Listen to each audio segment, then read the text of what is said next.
Today we want to talk about uh, one graphical assistant tools for making the protection coordination between the relays and distance relay or recurrent relay.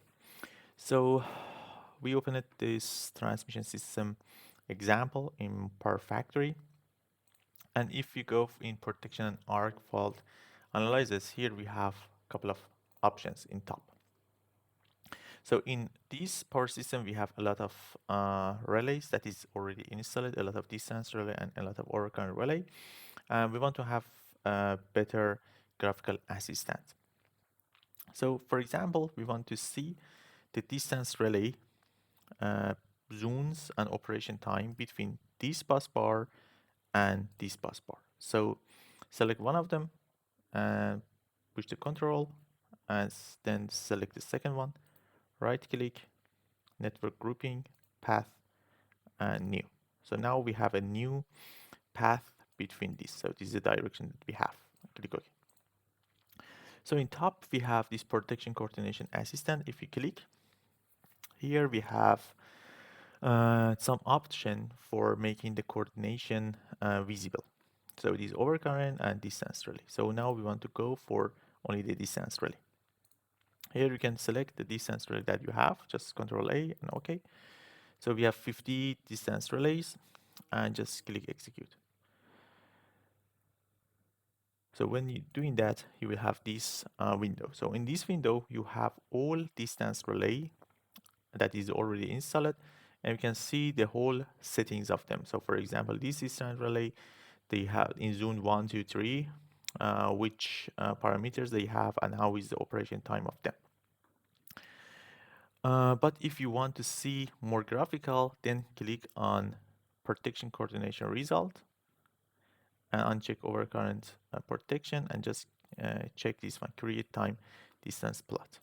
And from here, we just made this pass, okay, and execute. So here you can see the zones between these two bus bars. So from here, we have 50 kilometer here, and we have 125 kilometer here. So in distance between these two is 175 kilometers. So totally we have 175 kilometer. And first, initially, we have this distance relay SW. That's the first distance relay that we have. So here is different zones. So it's working up to here, and zone 1, 2, and 3. And then also we have the second distance relay like this. So they have good coordination between them.